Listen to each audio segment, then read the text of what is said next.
Welcome guys, जे clone job channel में आपका बहुत बहुत स्वागत है। सब्सक्राइब कीजिए जे कलोन जॉब चैनल को और पाते रहिए रोजाना फिजिक्स, केमिस्ट्री, बायोलॉजी के multiple choice question. So guys, chemistry यानी कि रसायन विज्ञान आपका 25 तक क्वेश्चन हम डिस्कस कर चुके थे इंपॉर्टेंट, और ये जो नेक्स्ट है ये 26 से स्टार्ट है। आपका पहला क्वेश्चन है, और कोई भी दिक्कत हो तो कमेंट करके बोल दिया करो। किसी पर भी डाउट हो, कोई भी न्यूमेरिकल आपको समझ में नहीं आ रहा हो, ठीक है, तो आप कमेंट करके पूछ सकते हो। संघनन बहुलक के विषय में कौन सत्य नहीं है? सो गाइज, आपको बहुलक यानी कि पॉलीमर आपके रसायन विज्ञान में जो चैप्टर है पूरा पूरा इंपॉर्टेंट है। 100% क्वेश्चन बनते हैं यहाँ से बहुलक से, पॉलीमर से। सो थोड़ा सा उसको देख लेना, उसमें जितने भी क्लासिफिकेशन है, जितने भी टाइप्स है, जितने भी यूजेज हैं, उन सबको थोड़ा सा देख लेना। क्वेश्चन बन सकता है वहाँ से, बन सकता है, क्या बनेगा। संघनन बहुलक के विषय में कौन सत्य नहीं है? तो अगर आपको संघनन बहुलक के बारे में थोड़ा बहुत भी पता होगा तो इसको आप कर सकते हो। सत्य नहीं है यानी कि आपको सत्य बातें पता होगी तभी तो आप सत्य नहीं है कह पाओगे। What is not true about condensation polymerisation? Option first, प्रत्येक चरण का उत्पाद पुनः एक द्विकार्यात्मक प्रजाति होता है। बहुसंघनन अभिक्रिया कुछ साधारण अणुओं की हानि का परिणाम हो सकता है, जैसे जल, एल्कोहल। संघनन बहुलक निम्न आणविक द्रव्यमान बहुलक के निर्माण का कारण होते हैं। बहुलक में सामान्यतः दो द्विकार्बनिक एकलक के बीच पुनरावर्ती संघनन अभिक्रिया अंतर्निहित होती है। बताओ। सो इसका राइट ऑप्शन हो जाएगा आपका कि संघनन बहुलकन निम्न आणविक द्रव्यमान बहुलक के निर्माण का कारण होते हैं। संघनन जो बहुलक है आपका निम्न आणविक द्रव्यमान बहुलक के निर्माण का कारण होता है। नेक्स्ट, सल्फ्यूरिल क्लोराइड SO2Cl2 का द्रव्यमान क्या होगा जिसमें 28.4 ग्राम क्लोरीन निहित है? 54 मिलीग्राम, या फिर आपका देखो यहाँ पर दिया हुआ है मिलीग्राम और यहाँ पर दिया हुआ है ग्राम, ठीक है। 44, 67.5 ग्राम, 27 ग्राम। इसका राइट ऑप्शन है आपका 54 ग्राम। नेक्स्ट,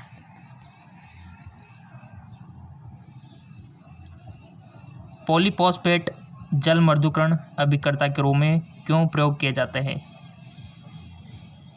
वायर पॉलीफॉस्फेट यूज और वाटर सप्लाइड एजेंट, क्योंकि वह द्विआयनी प्रजातियों के साथ विलय समृद्ध बनाते हैं, क्योंकि वह ऋणायनी प्रजातियों के साथ विलय समृद्ध बनाते हैं, क्योंकि वह ऋणायनी प्रजाति अवक्षेपित करते हैं, क्योंकि वे धनायनी प्रजाति अवक्षेपित करते हैं।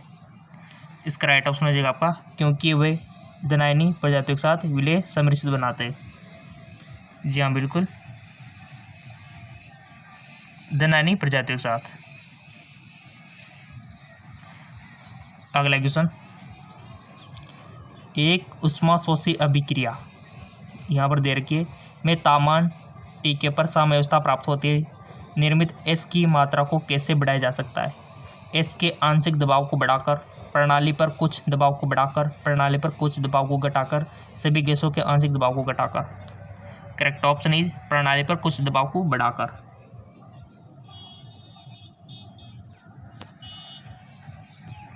अगला क्वेश्चन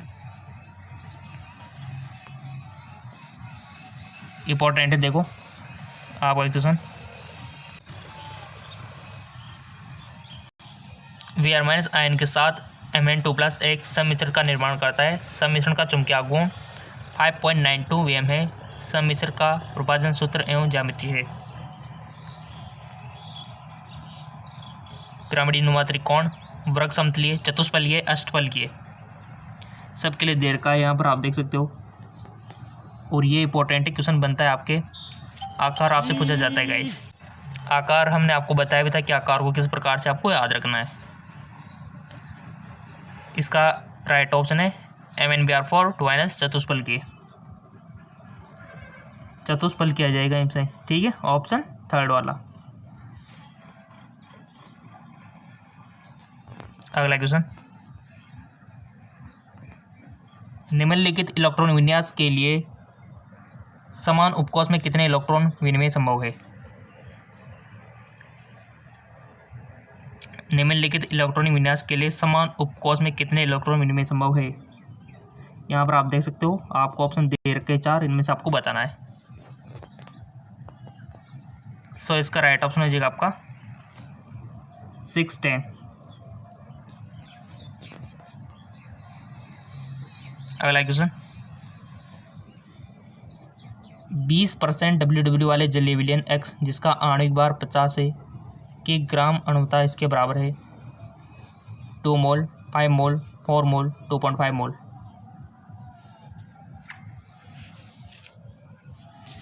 राइट ऑप्शन इज 5.0 मोल।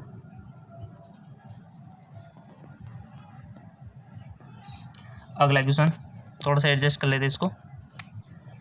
एक फलक केंद्रित घनीय जालक परमाणु में एक घन के कोनों पर एक बी घन के फलक को स्थान लेता है। यदि कोई एक बी फलक केंद्र से गायब है तो यौगिक का सूत्र A2B5, A2B, A2B3, AB2। Right option is A2B5। अगला क्वेश्चन, निम्नलिखित उपजातियों को उनके आकार के अनुसार घटते क्रम में आपको व्यवस्थित करना है। घटते क्रम में arrange in the following species in decrease order of their size. Right option क्या हो जाएगा इसका? ऑप्शन 3। अगला question, sodium ethoxide 2 chloro 2 methyl propane के साथ अभिक्रिया करती है। निर्मित होने वाला मुख्य उत्पाद है 2 ethoxy prop 1 2 ethyl prop 2 2 methyl 2 ethoxy propyne 2 methyl prop 1। Right option हो जाएगा आपका 2 मेथिल प्रोपिन। अगला क्वेश्चन, निम्नलिखित विकल्पों में से किसमें परमाणु कक्षक है जिनमें हुंड के नियम और पावली के अप्रमाणिक सिद्धांत दोनों का उल्लंघन हुआ है? बहुत अच्छा क्वेश्चन है, 11th रसायन विज्ञान में पढ़ा होगा। इसका राइट ऑप्शन हो जाएगा आपका, याद है कुछ? ऑप्शन फर्स्ट वाला करेक्ट ऑप्शन है। नियम पता होगे पावली के तो आपको पता होगा हुंड के कि क्या कहता है, किस उल्लंघन आपको याद रखना है। एल्कोहल के बारे में निम्न में से कौन सा कथन सत्य है? प्राथमिक एल्कोहल के साथ अम्लीय डाइक्रोमेट के ऑक्सीकरण द्वारा 100 डिग्री सेंटीग्रेड से कम क्वथनांक वाला एथिल एल्डिहाइड तैयार किया जा सकता है। अम्लीय केमेनोफोर के साथ प्राथमिक एल्कोहल के ऑक्सीकरण द्वारा कोई एल्डिहाइड तैयार नहीं किया जा सकता है। तृतीय एल्कोहल को ऑक्सीकृत किया ही नहीं जा सकता। पीसीसी के साथ द्वितीयक एल्कोहल का ऑक्सीकरण करने पर कार्बोक्सिलिक अम्ल प्राप्त होता है जिसमें कम संख्या वाले कार्बन परमाणु होते हैं। बताइए इसका राइट ऑप्शन क्या हो सकता है? आप चूज करोगे तो बेस्ट रहेगा ना। पहले, which of the following statement incorrect regarding alcohol?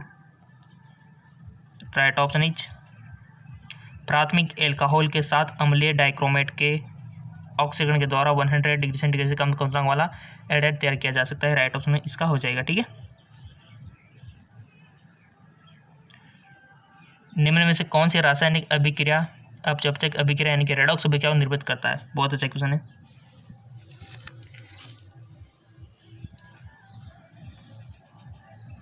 इसका राइट ऑप्शन हो जाएगा आपका HBr Br2 SO2। ठीक है, कीटोन समूह के साथ फ्रक्टोज भी टोलन के अभिक्रमों को अपचित कर देता है। यह कथन इस गुण को तरंगसंगत बनाता है। सार की उपस्थिति में फ्रक्टोज चलायन से होकर गुजरता है। सार की उपस्थिति में फ्रक्टोज उत्क्रमण में हवन से होकर गुजरता है।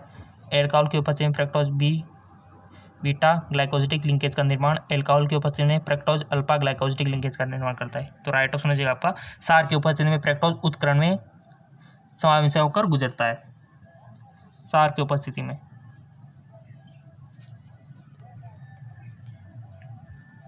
अगला क्वेश्चन, पेयजल के एक नमूने को द्रव्यमान के आधार पर 30 ppm तक की, देखो आपका विलियन वाला चैप्टर रसायन विज्ञान में इंपॉर्टेंट है। 30 ppm तक की सीमा तक कैंसर से कार्बनिक पदार्थ द्वारा बुरी तरह से दूषित पाया गया। आप इसे द्रव्यमान के आधार पर प्रतिशत में कैसे व्यक्त करेंगे? 30 × 10⁻⁶, 30 × 10⁵ 3 मल्टीप्लाइड 10⁻³ या फिर 3 मल्टीप्लाइड 10⁻⁴%। न्यूमेरिकली थोड़ा सा आपका रफ पेज कच्चा काम करने के लिए आप रफ का यूज कर सकते हो, किसी पेज का यूज कर सकते हो। सो आपने कर लिया होगा। इसका राइट ऑप्शन हो जाएगा 3 मल्टीप्लाइड 10⁻³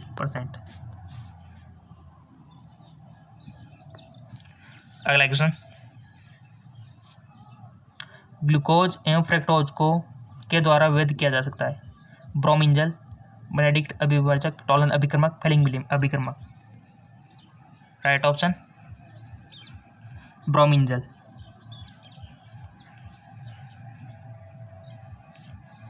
परमाणु भार के लिए निम्नलिखित में कौन सा कथन सत्य है? बिना प्रायोगिक परमाणु द्वारा गुणधर्म निर्धारित और सारणी को विकसित करने के लिए मेंडलीव के सहयोग प्राप्त हुआ। रासायनिक सूत्र बनाने में मदद प्राप्त हुआ। सापेक्ष परमाणु संहति की जगह इसका प्रयोग यथार्थ रूप से व्यक्त किया। इसका 4 ऑप्शन यहाँ दे रखे 2, 4, 2, 4। यहाँ पर जैसे आप देखें कि 2 हो सकता है कि 4 हो सकता है, 2 और 3, 1 और 3, 1 और 4। तो राइट ऑप्शन हो जाएगा आपका 2 और 3। अगला क्वेश्चन, ऑक्सीजन द्वारा हाइड्रोजन का ऑक्सीकरण ईंधन सेल प्रौद्योगिकी में सबसे अधिक उपयोग में लाए जाने वाले अभिक्रम में से एक है। H2O2 H2O द्वारा निरूपित समग्र अभिक्रिया का एक ΔG का मान -470 किलो जूल मोल ईंधन में सेल के लिए मानक अभिक्रम होगा। तो यहाँ पर आप देख सकते हो 1.23 वोल्ट, 2.46 वोल्ट, 3.67 वोल्ट, 4.74 वोल्ट। इसका राइट ऑप्शन हो जाएगा आपका 1.23 वोल्ट।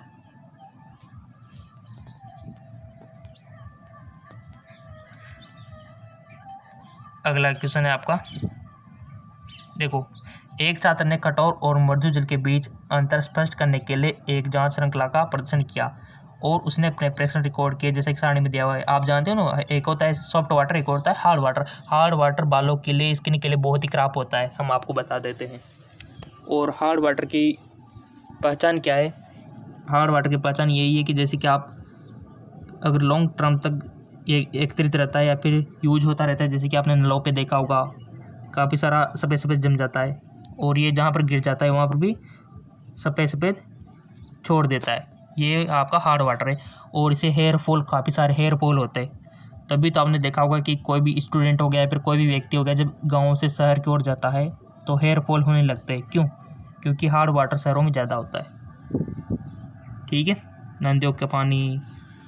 तभी तो अगर आपको स्किन और बालों की केयर करनी है तो सॉफ्ट वाटर यूज करना चाहिए। यहाँ पर दिया हुआ है मिश्रण और निर्मित जहाँ की मात्रा, जैसे कि कठोर जल प्लस साबुन, मृदु जल प्लस साबुन, कठोर जल अपरमार्जक, मृदु जल अपरमार्जक। बहुत अच्छा क्वेश्चन है और हम आपको बता देते हैं कि कठोर जल अच्छा झाग नहीं देता कभी भी। ठीक है,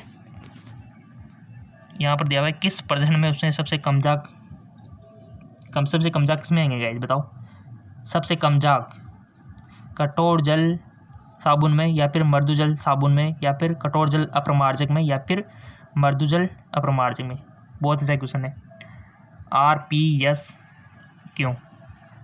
राइट ऑप्शन हो जाएगा गाइज आपका P, यानी कि कठोर जल साबुन, क्योंकि साबुन कठोर जल के साथ झाग बहुत कम बनाती है। ठीक है, चलो अगला क्वेश्चन, एक गैसीय मिश्रण में P एवं Q निहित है। यदि Pg का वाष्पन घनत्व 6 गुना है एवं P का अणुभार m है तो अणुभार क्या होगा? देखो ये न्यूमेरिकल है, थोड़ा सा आपको दिमाग लगा के निकालना पड़ेगा। ऑप्शन आपके सामने हाजिर है चारों। सो इसका राइट ऑप्शन हो जाएगा आपका 0.167। अगला क्वेश्चन, एल्यूमिनियम धातु द्वारा निर्मित एनायन क्या होगा जब NaOH के साथ इसकी अभिक्रिया की जाती है? अभिक्रिया के दौरान कौन सी गैस निर्मित होती है? ऑप्शन आपके सामने हाजिर है। इसका राइट ऑप्शन हो जाएगा आपका LOH4H2। नेक्स्ट, दिए गए डेटा का उपयोग करते हुए निम्नलिखित प्रजातियों की जलीय माध्यम में उसकी अपचायिक क्षमता बढ़ाने के क्रम में व्यवस्थित करें। आपने रसायन विज्ञान में थोड़ा सा वो देखा होगा, विद्युत रसायन वाला, तो कुछ याद आ गया होगा। डेटा का उपयोग करते हुए निम्नलिखित प्रजातियों की जलीय माध्यम में उनकी अपचय क्षमता को बढ़ते क्रम में व्यवस्थित करना है आपको। ऐसे क्वेश्चन बहुत ज़्यादा बनते हैं यूजिंग, ठीक है। तो इसका राइट ऑप्शन हो जाएगा आपका बी या Fe2+Al। तो ये दिया हुआ है आपके ऑप्शन सेकंड में। और जीके एमसीक्यू जेम के चैनल को फॉलो नहीं किया तो फॉलो कर लेना, जीके एमसीक्यू जेम के लिंक नीचे दिया हुआ है। दी गई अभिक्रिया दर्शाती है कि मेथेनॉल उभयधर्मी होता है, उदासीन होता है, स्वभाव में अम्लीय होता है, स्वभाव में क्षारीय होता है, स्वभाव में अम्लीय होता है। याद रखना इस बात को। अगला क्वेश्चन, दी गई अभिक्रिया, ठीक है, के लिए किसका मान यहाँ पर दिया हुआ है। तत्काल समय के लिए मिश्रण की रचना दिशा की प्रयुक्त करें, अभिक्रिया आगे बढ़ेगी, अभिक्रिया समाप्त हो जाएगी, अभिक्रिया उल्टी दिशा में आगे बढ़ेगी, अभिक्रिया आगे की दिशा में बढ़ेगी, अभिक्रिया साम्यावस्था में होगी। पहले क्वेश्चन को समझ लो। यहाँ पर कुछ अभिक्रिया आपके लिए दी गई है और कैसे का मान यहाँ पर दिया हुआ है। तत्काल समय के मिश्रण की रचना यहाँ पर दिया हुआ है सब कुछ आपको। तो इसका राइट ऑप्शन सिंपल सी बात है कि अभिक्रिया उल्टी दिशा में आगे बढ़ेगी। और फेसबुक इंस्टाग्राम फॉलो नहीं किया तो प्लीज़ फॉलो कर लीजिए ताकि वहाँ पर इंटरेस्टिंग इंपॉर्टेंट लिंक आपको मिलता रहे। 581 केल्विन पर HI के अपघटन की सक्रियता सक्रियण ऊर्जा 209.5 किलो जूल ग्राउंड के बराबर होती है। यदि सक्रियण ऊर्जा के बराबर या उससे अधिक ऊर्जा वाले अणु का अंश log x है तब इसका मान बराबर होगा -45, 38, 23 -18.8। ईमानदारी से बताओ इसका राइट ऑप्शन क्या होगा। थोड़ा सा न्यूमेरिकल करके आप निकाल सकते हो, अगर फिर भी समझ में नहीं आता तो कमेंट करके आप बता सकते हो। इसका राइट ऑप्शन हो जाएगा -18.8 राइट ऑप्शन हो जाएगा इसका।